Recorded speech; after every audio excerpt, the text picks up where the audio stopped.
안녕하세요. 넷차비입니다. 요나서의 미스테리. 요나서의 선지자 요나는 성경의 다른 선지자들과 많이 다릅니다. 그는 감히 하나님의 명을 거역했습니다. 하나님으로부터 도망쳤습니다. 또 하나님께 감히 화를 냈습니다.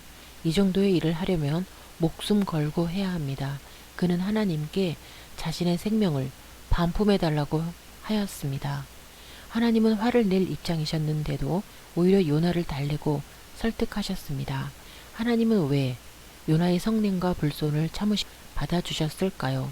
미스테리하지 않은가요? 내용을 보겠습니다. 요나는 열왕기하 14장 시대에 살았던 선지자로서 악인들의 형통함에 큰 불만을 가지고 악인들의 멸망을 위해 열심히 기도했었던 것 같습니다. 그리고 결국 기도의 응답을 받았습니다. 하나님이 말씀하셨습니다. 너는 일어나 저 큰 성읍 니느웨로 가서 외치라. 그 악독이 내 앞에 상달하였음이니라. 하나님께서 드디어 악한 도시 니느웨를 심판하시고 멸망시키시겠다고 하신 것입니다. 요나서 4장을 볼 때 심판 전에 40일간의 마지막 회개의 찬스를 주시는가 봅니다.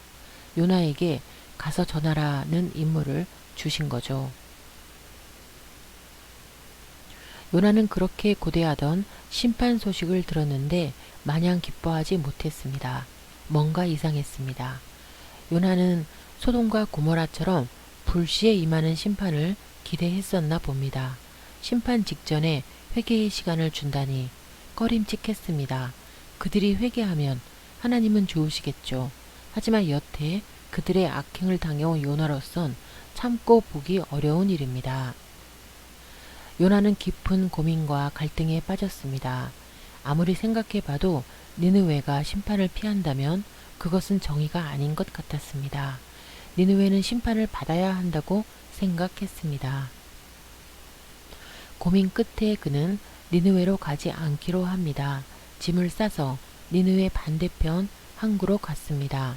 요빠 항구, 지금의 텔아비브 항구에 가서 마침 다시스로 출항하는 배에 올라타 버렸습니다. 하나님은 도망친 요나에게 경고를 주시고자 바다에 폭풍을 일으키셨습니다.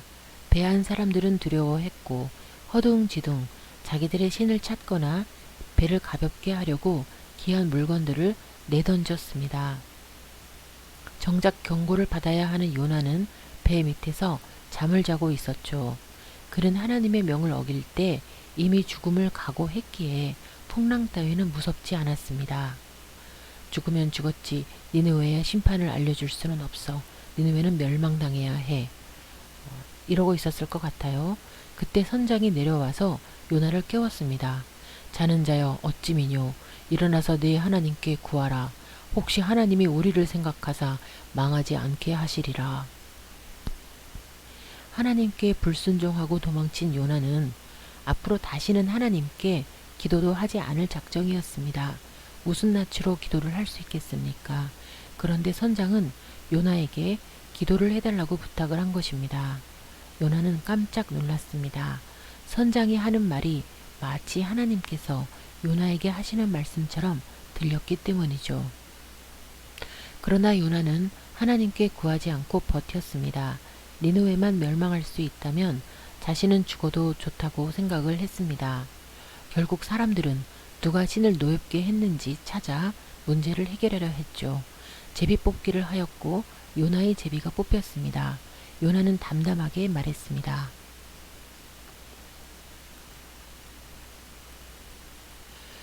내가 원인이 맞소. 나의 신이 노하셨소. 내가 도망치려 했기 때문이요. 그럼 딴 배를 탈 것이지 왜 하필 우리 배를 타셨소? 그럼 우리가 어떻게 해야 하겠소? 그들은 요나에게 해결책을 물었습니다. 나를 바다에 던지시오. 그럼 될 거요. 그건 곤란하고 당신의 하나님께 용서를 구하시오. 그건 실소. 아니 뭐 이런 사람이 다 있어? 이런 상황이었을 것 같습니다. 사람들은 요나의 하나님이 무서웠습니다. 바다까지 쫓아와 폭풍을 일으키는 요나의 하나님이 요나를 아끼시는 것도 같아 함부로 요나를 바다에 던지지 못했죠. 저 사람 건드렸다간 저 사람 신한테 죽을 거요. 차라리 배를 돌립시다. 맞아요. 그럽시다. 그래서 그들은 욥바 항구로 돌아가기로 했습니다. 하지만 파도는 점점 더 거세져 항구로 돌아가는 것도 불가능해 보였습니다. 결국 그들은 벌벌 떨면서 요나를 바다에 던져야 했습니다. 요나를 안 던지면 다 같이 죽고 던지자니 요나의 하나님이 무서웠지만 이제 할 수 있는 것이 그것뿐이었습니다. 그런데 바다는 요나를 던지자마자 고요해졌습니다. 요나는 바닷속으로 빠져들어갔죠. 시간이 얼마나 흘렀을까요? 요나는 정신이 들면서 자신이 죽지 않고 살아있음을 알게 됩니다. 주위는 어두웠고 비릿한 악취가 났으며 자잘한 물고기들이 요나의 손을 스쳐갔습니다. 미끄덩한 바닷풀이 머리를 쌌습니다. 숨쉬기도 어려운 그 깊은 어두움 가운데 이 세상에서 요나의 말을 들어줄 수 있는 존재는 오직 하나님뿐이었습니다. 다신 안 하겠다고 했던 기도를 다시 하나님께 했습니다. 구해주시면 지난번 시키셨던 일을 하겠다고 서원하며 요나는 그렇게 항복했습니다. 그러자 강력한 힘이 몸을 밀었고 몸은 파도를 타고 해변에 착지했습니다. 자신을 토해낸 물고기가 떠나가고 있었습니다. 여태 물고기 뱃속에 있었음을 알게 됩니다. 그때 하나님의 말씀이 두 번째로 요나에게 임했습니다. 일어나 저 큰 성읍 니느웨로 가서 내가 준 메시지를 선포하거라. 요나는 그렇게 니느웨 성으로 갔습니다. 한 바퀴 도는데 3일 걸리는 도시를 그냥 관통해서 지나며 딱 하루만 하나님의 메시지를 전했습니다. 40일이 지나면 니느웨가 무너질 것이요. 40일이 지나면 니느웨가 무너질 것이요. 요나가 이렇게 외쳤을 때 니느웨 사람들은 물론 니느웨 왕까지 금식을 선포하며 회개했습니다. 40일이 지났을 때 결국 하나님은 니느웨를 용서하셨습니다.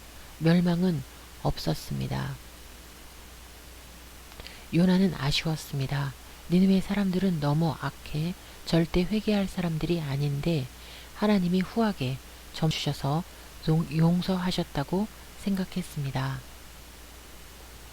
요나는 제정신일까 의심이 들 정도로 하나님께 화를 내기 시작했는데요. 이러실 줄 알았습니다. 그래서 제가 도망친 겁니다. 제 생명을 가져가세요. 죽는 게 낫겠습니다. 이렇게 외쳤죠. 그러면서 니느웨 성 밖 동편에 초막을 지어 거하며 하나님께 1인 시위를 시작했습니다. 원래 계획대로 니느웨를 멸망시켜달라는 것이었는데요. 이때 하나님은 뜨거운 태양으로 힘들어하는 요나 옆에 박넝쿨을 주셔서 그를 위로해 주셨습니다. 요나가 이 박넝쿨로 인해 하나님께 감사하는 마음이 생기려는 즈음 바로 다음날 하나님은 병충해를 보내셔서 박넝쿨을 빼앗아 버리셨습니다. 요나는 이제 니느웨의 멸망보다 없어진 박넝쿨 때문에 더 화가 났습니다. 하나님께서 일부러 박넝쿨을 주셨다가 빼앗았음을 알았기 때문이죠. 그 알량한 박넝쿨마저 빼앗아 버리신 하나님께 너무 서운했습니다. 여호와여 죽여주시옵소서. 죽는 게 낫겠습니다. 이렇게 하나님께 구했는데요. 하나님이 되물으셨습니다. 요나야, 네가 박넝쿨 때문에 나한테 화내는 것은 옳은 일이냐? 요나가 대답했습니다. 네, 제가 화내다가 죽을지언정 제가 맞습니다, 하나님. 하나님이 다시 되물으셨습니다. 요나야, 네가 공짜로 얻은 박넝쿨이 아까우냐? 내가 공들여 키운 니느웨 성읍이 아깝겠느냐? 니느웨엔 사람이 12만 명이 있고 육축도 많다.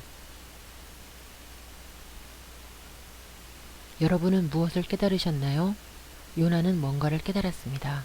그는 더 이상 하나님께 대답을 못했는데요. 그런데 우리에게 자신이 깨달은 것을 설명해 주지 않았습니다. 그 부분을 기록하지 않았습니다. 무엇을 깨달았길래 하나님께 따지는 것을 멈추고 불평불만을 멈추고 고향으로 돌아갔을까요? 그것이 첫째 미스테리이고, 둘째 미스테리는 하나님의 명도 어기고 오만 불손 하나님께 화를 내는 요나를 하나님은 받아주셨습니다. 하나님의 말투 속에 하나님의 빙그레의 미소가 보이는 듯한데요. 요나는 가벼운 징계라도 받아야 하지 않을까요? 왜 하나님은 요나의 불경제를 문제 삼지 않으셨을까요? 셋째 미스테리는 그 당시 악독이 가득 찬 도시는 니느웨 하나뿐이 아니었습니다. 하나님은 니느웨만 콕 집어 말씀하셨고, 그 악독이 가득 찼던 도시 니느웨 사람들은 일제히 회개를 하였는데요. 렛자비는 이것이 불가능한 일이라고 봅니다. 회개는 결코 쉬운 일이 아닙니다. 미스테리입니다. 여태까지 미스테리 세 가지를 말씀드렸는데요. 바로 그 미스테리 속에 답이 있습니다. 답을 찾았습니다. 이 일들이 모두 미스테리 했던 이유는 이 모든 일이 요나 한 사람을 가르치기 위한 하나님에 의해 이루어진 일이기 때문입니다.